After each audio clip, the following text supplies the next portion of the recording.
place. Et à partir de là, s'ils ont 50 clients et s'ils ont suffisamment d'espace sur leur compte, ils peuvent créer 50 Et ça, vous podcasts. avez des boîtes de Oui, communication qui... Vous pouvez nous donner des noms ou c'est compliqué? Je ne sais pas s'il y a... théoriquement, selon nos conditions, Il n'y a on pas peut de se le journaliste. permettre. Il n'y a pas de journaliste. Media Meeting. Media Meeting, par exemple, qui est une société qui fait pas mal de communication, d'audio sur Internet. sur Internet. Sonorisation. Et donc, par exemple, les entreprises peuvent utiliser votre système en service bureau, si je puis Oui. dire, pour leur intranet et faire... Voilà, aussi. Et donc, Sur leur intranet, oui, ça dépend. Il faudra adapter l'intranet. ça, vous allez vendre des licences de votre système ou pas? On peut, à certaines conditions, c'est-à-dire qu'on va pouvoir, on est en train de mettre en place une offre dédiée, c'est-à-dire qu'un professionnel qui a potentiellement peut générer énormément de trafic, et notamment au niveau de la bande passante, ça peut vraiment être important d'offrir une offre dédiée, c'est-à-dire un serveur qu'on va contrôler nous-mêmes, sur lequel on va installer notre produit, et là ils auront vraiment une offre totalement dédiée. C'est-à-dire Et vous me disiez avant de commencer cette petite vidéo que chez McDo aux États-Unis, il y avait une Claire Chazal interne, si je puis dire, qui faisait leurs 20 heures. Ce qu'on peut envisager à plus ou moins court terme en France, c'est que les entreprises se servent du podcasting. Et vous croyez qu'elles vont s'y mettre, les entreprises? Je crois que ça serait intéressant. Je crois que ça serait intéressant parce qu'il faut voir que le podcast, ça reste quand même de l'agrégation de contenu. Ouais. Donc vous allez vous abonner une fois au podcast de votre société et recevoir automatiquement les informations. C'est un gain de temps. Et d'autre part, c'est vrai que c'est mobile le podcast, donc vous allez avoir mettons, des cadres qui sont toujours en déplacement. Ils se copient leurs fichiers sur leur baladeur ou leur téléphone mobile et après ils vont consulter ça en déplacement. Un exemple, on a été approché par l'industrie pharmaceutique, des gens qui animent des réseaux de commerciaux depuis la capitale vers la province. Des formations. Ça peut être de l'e-learning ou de la formation ou de la mise à point. Ça peut être très intéressant pour une entreprise qui n'a pas forcément envie de dégager des budgets, transport, etc. de pouvoir très facilement mettre à disposition en même temps à tout son réseau. Et comment vous allez commercialiser votre affaire là? Vous avez déjà des clients qui sont venus sur Internet voilà. Alors pour l'instant, nos clients font notre propre promotion parce que... Parce qu'en étant deux, voilà. Et sans moyens, c'est un peu délicat.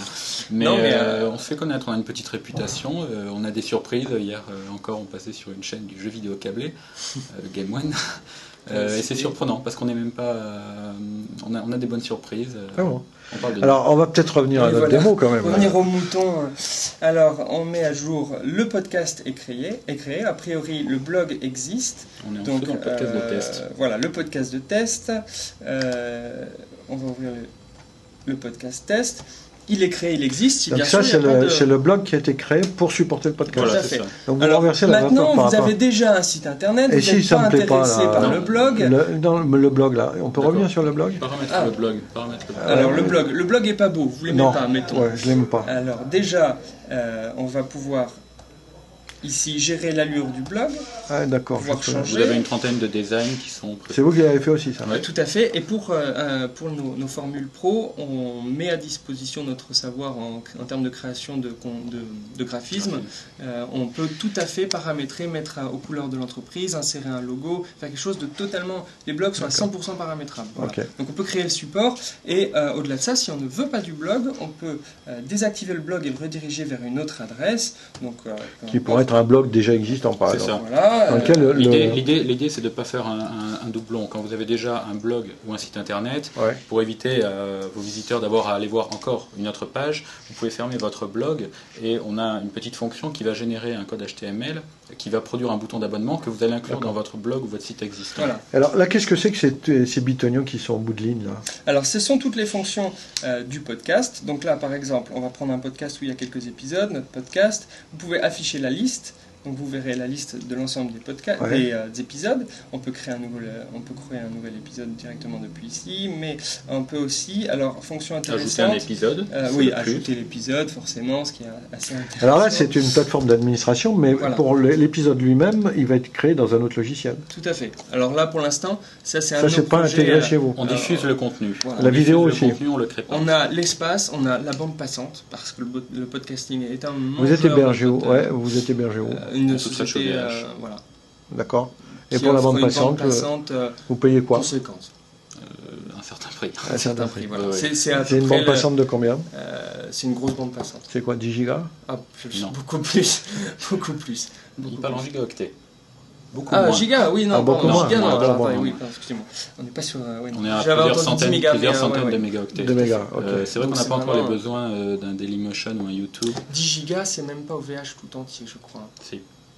Ou à peine. Mais là n'est pas le sujet. Donc, et OVH, c'est pour information, ils sont à 60 gigas. Ils sont à 60 gigas, oui. Ouais. Bon, revenons à nos moutons. Voilà. Mais pour finir les icônes. Les icônes.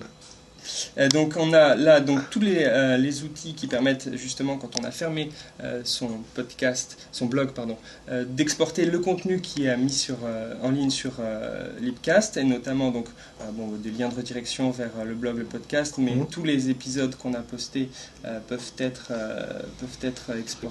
récupérés via un D'accord. Normalement le contenu devrait s'afficher, voilà. Donc ça, c'est des outils pour surtout à destination de ceux qui ont fermé leur blog. Ce sont vraiment des outils accessoires, mais encore une fois, ça peut être utile, ça nous a été demandé, donc on a mis à disposition. Il faut pouvoir s'adapter à toutes les situations. On pouvait aussi bien avoir le particulier qui va avoir un seul podcast à gérer, qui n'a pas de blog, qui va avoir un blog. On peut avoir le particulier qui a déjà un blog. On peut avoir la société qui va vouloir créer 10 podcasts.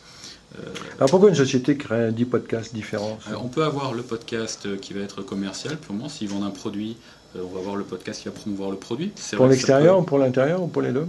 On peut faire pour les deux. On peut créer un podcast pour l'intérieur, un podcast pour l'extérieur. C'est vrai qu'on va en fait, l'entreprise, avec votre système, peut créer sa radio, ses émissions de radio, ou ses émissions de télévision. Voilà. Il n'y a pas de Mais temps. Vous sentez que les entreprises sont prêtes aujourd'hui? Ça dépend de, par exemple, les entreprises du CAC 40, par exemple. Une entreprise qui a, oui, celle du CAC 40, L'Oréal le fait. Énergie le fait, toutes les radios le font. Énergie est dans le CAC 40, je crois, enfin du moins elle est cotée là-bas. On a une entreprise qui fait des cuisinières de luxe, qui a une certaine réputation, mais c'est a priori pas le type d'entreprise qui pourrait être intéressée par du podcasting. Pourtant, elle a payé son contrat chez nous.